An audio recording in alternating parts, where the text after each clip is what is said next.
एक सीकर ने प्रश्न पूछा है, मेरी मदर इन लॉ और सिस्टर इन लॉ मुझे और मेरे हस्बैंड को अलग करना चाहते हैं।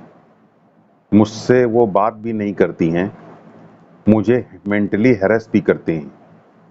मेरे हस्बैंड भी हर बात पर अब मुझे डिवोर्स देने की धमकी देते हैं। मैं एक सिंगल पेरेंट चाइल्ड हूँ। मैं ऐसी सिचुएशन में क्या करूँ? अगर मैं आपको थोड़ा सा एग्जाम्पल, अपने ऊपर एग्जाम्पल दे करके इस बात को समझाऊं, तो आप अपनी परिस्थिति को थोड़ा उसका सही आंकलन कर पाएंगी। जैसे मान लीजिए कि मेरी अपब्रिंगिंग मेरे पेरेंट्स ने इस तरीके से की है, मेरा पालन पोषण इस तरीके से किया है कि मुझे बहुत ही स्पेशल ट्रीटमेंट मेरे पेरेंट्स ने दिया है। एक बहुत ही विशेष बच्चे की तरीके से मेरा पालन पोषण किया गया। अब जब मैं बड़ा हुआ, मान लीजिए, तो मुझे ये पता चला कि दूसरे लोग मुझे उस तरीके का विशेष सम्मान नहीं दे रहे हैं, स्पेशल ट्रीटमेंट नहीं दे रहे हैं। मेरे अंदर कुछ भी ऐसा विशेष नहीं है कि मुझे स्पेशल ट्रीटमेंट दिया जाए। तो उससे ऐसा हो सकता है कि मैं बहुत ज़्यादा पैनिक हो जाऊं और बहुत ज़्यादा इनसिक्योर हो जाऊं, और कॉन्स्पिरेसी और मैनिपुलेशन के द्वारा षड्यंत्र रच करके मैं उस तरीके का स्पेशल ट्रीटमेंट इस समाज से हासिल कर सकूं, ताकि मैं अपने अंदर की इनसिक्योरिटी और अपने अंदर के इस वॉइड को भर सकूं, जो कि स्पेशल ट्रीटमेंट ना मिलने पर मेरे अंदर दिखाई देता है। या दूसरी सिचुएशन लीजिए कि मान लीजिए कि मेरे पेरेंट्स ने मेरा बड़ा निग्लेक्ट किया है और मुझे मेरा चाइल्डहुड बहुत ही ट्रॉमेटिक और बड़ा पेनफुल रहा है। तो ऐसी सिचुएशन में अपने चाइल्डहुड के पेन को कवर करने के लिए मेरे पास एक ही तरीका है कि मैं समाज से अगर मुझे स्पेशल ट्रीटमेंट मिल जाए, तो उस स्पेशल ट्रीटमेंट की खुशी में, उसके सुख में मैं अपने अंदर की इनसिक्योरिटी और अपनी शेम को कवर अप कर सकता हूँ। तो कहने का मतलब है, इस प्रकार के लोगों को जिनकी अपब्रिंगिंग में कुछ अबनॉर्मैलिटी होती है, उनको स्पेशल ट्रीटमेंट हमेशा उनके लिए एक दवा का काम करता है। लेकिन आपको कोई स्पेशल ट्रीटमेंट क्यों देगा, सवाल ये है। तो ऐसे लोग क्या काम करते हैं कि स्पेशल ट्रीटमेंट के लिए हमेशा मैनिपुलेशन और कॉन्स्पिरेसी का सहारा लेते हैं।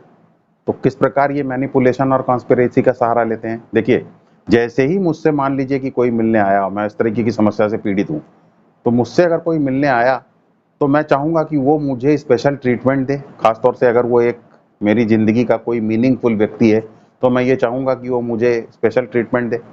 अब वो मुझे स्पेशल ट्रीटमेंट तभी देगा जब मैं उसको स्पेशल ट्रीटमेंट दूँ। तो मैं किस प्रकार उसे स्पेशल ट्रीटमेंट दे सकता हूँ? ये स्पेशल ट्रीटमेंट देने के लिए हमको एक ट्रायंगल का फॉर्मेशन करना पड़ता है, और उस ट्रायंगल की मदद से हम दूसरे को स्पेशल ट्रीटमेंट इस प्रकार देते हैं जिससे कि हमारा फायदा हो सके। अब स्पेशल ट्रीटमेंट ट्रायंगल कैसे बनता है, जरा देखिए। ट्रायंगल के एक पॉइंट पे तो हम हो गए, दूसरे पॉइंट पर वो व्यक्ति हो गया जो कि मुझसे मिलने आया और मेरी जीवन में एक मीनिंगफुल रोल प्ले कर सकता है, दूसरे स्थान पर वो हो गया। और तीसरे ट्रायंगल का जो तीसरा पॉइंट है, वहां पर हमें किसी ऐसे व्यक्ति को रखना पड़ेगा जो कि वो व्यक्ति जो मेरे जीवन में मीनिंगफुल स्थान रखता है, उसका दुश्मन हूं। तो एक सिचुएशन तो ये हो गई कि मैं उसके दुश्मन की बुराई करूं, यानी उसके दुश्मन को पिक्चर में ले आऊं, उसके दुश्मन की बुराई करूं। जब मैं उसके दुश्मन की बार बार बुराई करूंगा, उसकी कमी बताऊंगा, तो ये व्यक्ति जो कि मेरे जीवन में मीनिंगफुल रोल प्ले करता है, ये थोड़ा एलिवेटेड महसूस करेगा। और जब ये एलिवेटेड महसूस करेगा, तो ये नेचुरली ही मुझे स्पेशल ट्रीटमेंट देगा।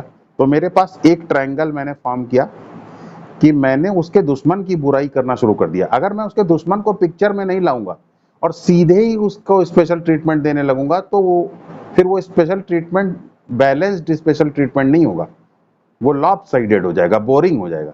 तो बैलेंस्ड स्पेशल ट्रीटमेंट तभी मुझे उस व्यक्ति से मिल सकता है जब उसके बदले में मैं कुछ करूं। और वो मैं क्या कर रहा हूं?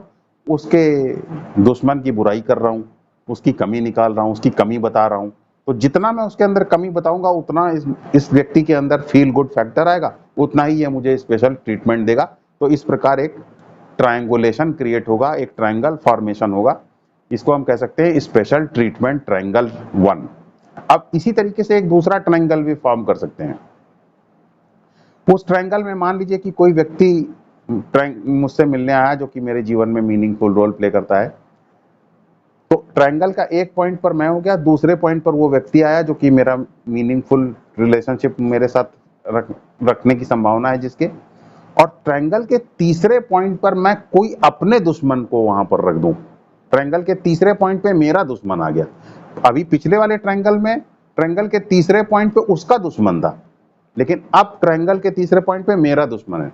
तो मेरा दुश्मन जब उस पॉइंट पर आ गया, तो अब मैं क्या काम कर रहा हूं, इस मीनिंगफुल रिलेशनशिप रखने वाले व्यक्ति के साथ मैं इसको स्पेशल ट्रीटमेंट दे रहा हूं, और इससे उस स्पेशल ट्रीटमेंट के बदले ये एक्सपेक्ट कर रहा हूं कि ये मेरे दुश्मन को गाली दे, मेरे दुश्मन को बुरा भला कहे। तो इस तरह से वो जो है, मैं उस व्यक्ति को जब स्पेशल ट्रीटमेंट देता हूं तो उसके बदले वो मुझे क्या करता है, मेरे दुश्मन को बुरा भला कहता है, और इस प्रकार एक ट्रायंगल फॉर्म हो जाता है। स्पेशल ट्रीटमेंट ट्रायंगल 2 इसे हम कह सकते हैं। और इस ट्रायंगल ये आराम से चलता रहता है, जिसमें मैं अपने दुश्मन की बुराई करता रहता हूँ एक, और दूसरे व्यक्ति को स्पेशल ट्रीटमेंट देता रहता हूँ जो मेरे जीवन में मीनिंगफुल रोल प्ले कर सकता है। या नया विजिटर है, इसको अपना स्पेशल ट्रीटमेंट देता रहता हूँ, उसके बदले में वो उसको गाली देता रहता है, और इस प्रकार मुझे भी वो एक मेरे साथ एक अच्छे रिलेशनशिप को रखता है, मुझे भी एलिवेट करता रहता है, और मेरे द्वारा दिए गए स्पेशल ट्रीटमेंट को रेसिप्रोकेट करता है और मुझे भी स्पेशल ट्रीटमेंट देता रहता है।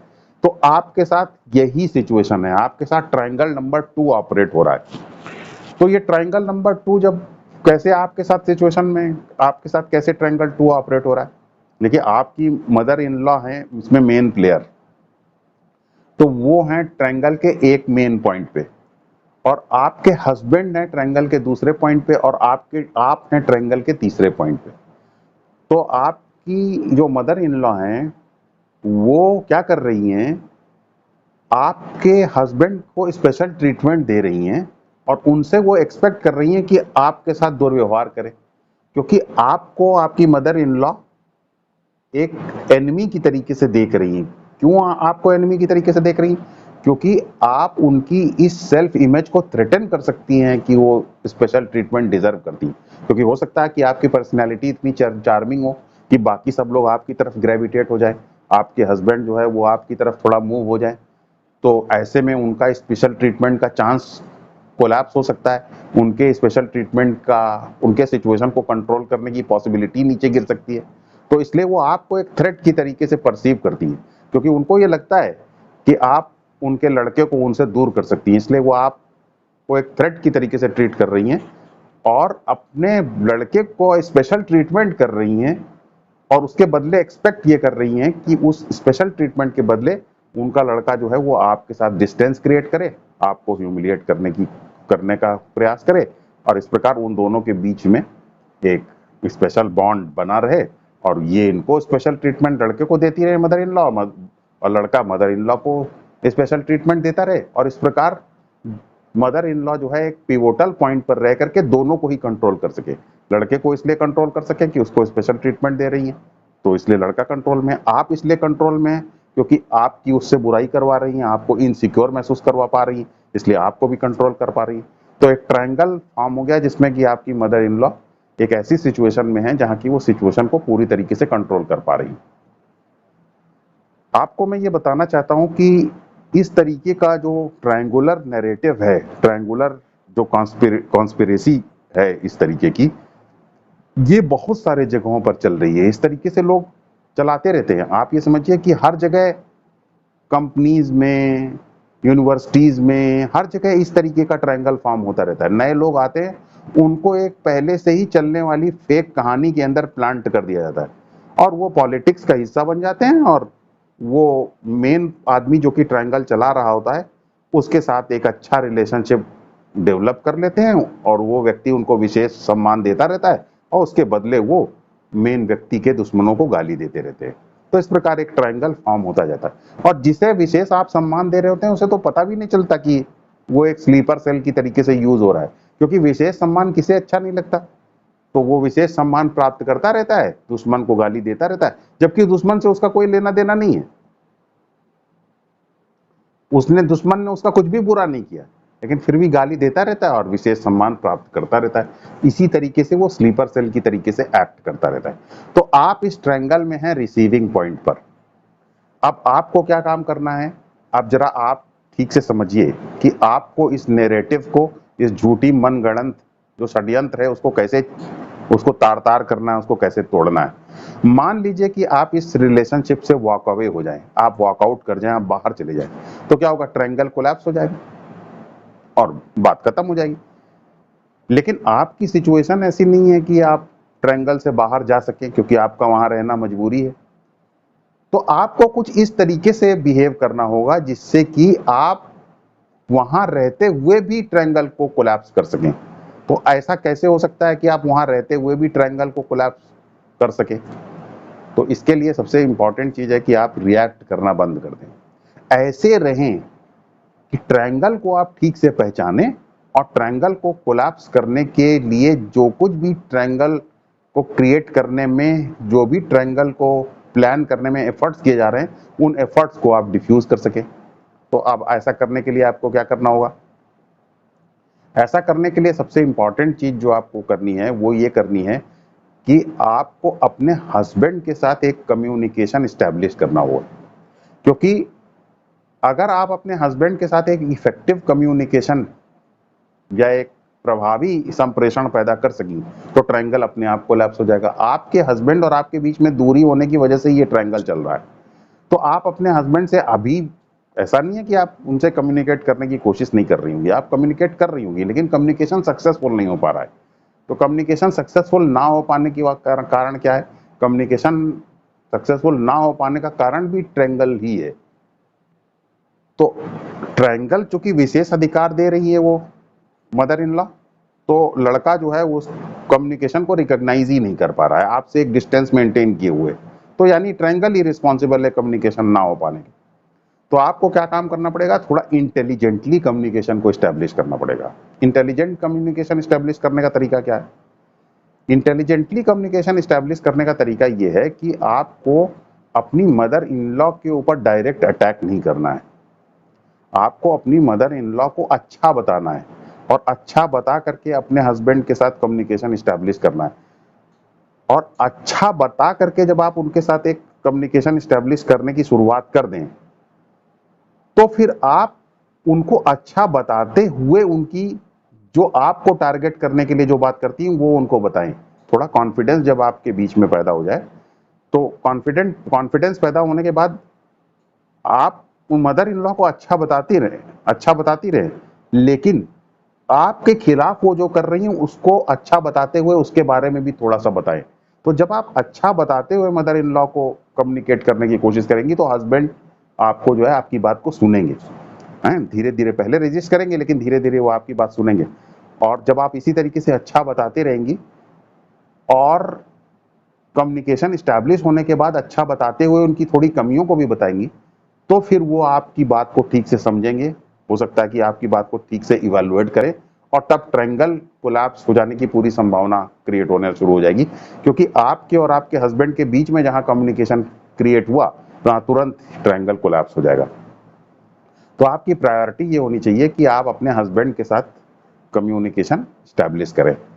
और उस कम्युनिकेशन को स्टैब्लिश करने के लिए आप जो फॉल्स नैरेटिव चल रहा है आपकी मदर इन लॉ के द्वारा, जो झूठी मनगढ़ंत कहानी आपके विरुद्ध चल रही है मसाला लगा लगा के, ताकि आपके हस्बैंड को एक स्पेशल ट्रीटमेंट दे करके फंसाया जा सके और आपका विरोध किया जा सके, इस नैरेटिव को आपको समझना होगा और इस नैरेटिव के हिसाब से अपने हस्बैंड को बात करना होगा। तो मदर इन लॉ को प्रेज करते हुए, उनकी कमी ना निकालते हुए आपको अपने हस्बैंड से बात करके उसको कॉन्फिडेंस में लेना होगा, अफेक्शनेटली ट्रीट करना होगा और तब तारीफ करते हुए उसको ये बात बतानी होगी, तो शायद वो आपकी बात समझे और इस प्रकार एक कोरिलेशन, एक कम्युनिकेशन आप दोनों के बीच में स्टैब्लिश हो जाएगा। और जैसे ही ये कम्युनिकेशन स्टैब्लिश होगा, तुरंत फॉल्स नैरेटिव कोलैप्स होना शुरू हो जाएगा, ट्रायंगल टूट जाना शुरू हो जाएगा। तो एक तो ये है कि आपको अपने हस्बैंड के साथ बात करते वक्त इन सब चीज़ों का ध्यान रखना है। दूसरी चीज़, आपको अपने इन लॉ से, सिस्टर इन लॉ और इन सब से बात करने में भी थोड़ा सा ध्यान रखने की ज़रूरत है। याद रखिए, इस तरीके के जो ईगोइस्टिक लोग होते हैं, इनको एक चीज़ से बहुत ज़्यादा डर लगता है, और वो डर है आपके नॉर्मल बने रहने से। आप लोग ये समझते हैं कि नॉर्मल होने से कुछ नहीं होता है। मैं आपको बता दूं, इस जीवन में सबसे ज़्यादा हीरोइक होना यही है कि आप नॉर्मल बने रहें। तो ऐसे लोगों के साथ जब आप नॉर्मल बने रहते हैं, तो बस ऐसे लोगों की हालत खराब हो जाती है। बहुत ज़्यादा बुरी तरीके से काँपने लग जाते हैं ऐसे लोग, जब आप बुरी परिस्थिति में इनके साथ नॉर्मल बने रहते हैं। क्योंकि इनकी कोशिश यही रहती है कि आप दहशत में रहे हैं हर वक्त। जब आप दहशत में रहते हैं तो ये समझ जाते हैं कि हाँ, इनका जो है प्लान सक्सेसफुल हो रहा है। लेकिन जब आप दहशत में नहीं रहते हैं, आप नॉर्मल हो जाते हैं, तो बस इसका मतलब इनकी टेक्निक आपके ऊपर काम नहीं कर रही और बस यहीं पे इनका कोलैप्स होना शुरू हो जाता है। तो इन लोगों के साथ आपको हमेशा नॉर्मल बिहेवियर करते रहना है। अब नॉर्मल को भी समझने की जरूरत है। इनसाइड आपका हमेशा नॉर्मल होना चाहिए, अंदर से आपको नॉर्मल बने रहना है। बाहर से आप चाहे जैसे ट्रीटमेंट करें, बाहर हमेशा एक डिग्निफाइड बिहेवियर रखें। बाहर अगर आपसे कोई बदतमीजी कर रहा है तो थोड़ा नेचुरल बिहेवियर रखते हो, थोड़ा सा आप नाराजगी भी जाहिर करें, थोड़ा सा उधर हट भी जाएं, साइड स्टेप कर दें, निकल जाएं, ज़्यादा फॉल्स आर्ग्यूमेंट्स में ना पड़ें। लेकिन नॉर्मल आप हमेशा बने रहें अंदर से। तो अंदर से कैसे नॉर्मल बने रहेंगे? अंदर नॉर्मल बने रहने का तरीका ये है कि आपको रिलेशनशिप में कहीं पर भी कोई इमोशनल इन्वेस्टमेंट नहीं करना है, क्योंकि ये लोग इमोशंस डिजर्व नहीं करते। आपको अपना इमोशन इन लोगों के ऊपर वेस्ट नहीं करना है। तो ना तो अपनी मदर इन लॉ के साथ, ना अपने सिस्टर इन लॉ के साथ आपको कोई इमोशनल इन्वेस्टमेंट नहीं करना है। जब आप इमोशनल इन्वेस्टमेंट नहीं करेंगे, आप जानते हैं कि ये लोग कॉन्स्पिरेसी कर रहे हैं और उस कॉन्स्पिरेसी में षड्यंत्र रच रहे हैं आपके खिलाफ, और बस आपको षड्यंत्र से बचने का तरीका यही है कि आप अंदर से हमेशा नॉर्मल बने रहें, अंदर से हमेशा नॉर्मल दिखें, जैसे कि आपके ऊपर कोई फर्क ही नहीं पड़ता। तो इस तरीके से जब आप रहेंगे तो बाहर चाहे आपका बिहेवियर कैसा ही हो, अंदर अगर से आप नॉर्मल बने हुए हैं तो बस आप समझ लीजिए कि आपने बाहर के लोगों को, यानी अपनी मदर इन लॉ और अपनी सिस्टर इन लॉ को डील करना सीख लिया है। थोड़ा सा ध्यान रखना चाहिए। मैंने बाउंड्रीज कैसे क्रिएट करना है इसके ऊपर भी एक वीडियो बनाया, उसका लिंक मैं कमेंट बॉक्स में दे दूंगा, तो आप उसको भी देख सकते हैं। जैसे बाउंड्री क्रिएट करने का मतलब है कि ज़्यादा आर्ग्यूमेंट में ना पड़ना, कितनी देर बात करनी है उसको ध्यान में रखना, कितना टॉलरेट करना है, कितना नहीं टॉलरेट करना है, उसको फिक्स लाइन कर लेना, उसको डिसाइड कर लेना। अगर मुझे टॉलरेट नहीं हो रहा है तो वहाँ से किसी बहाने से निकल जाना।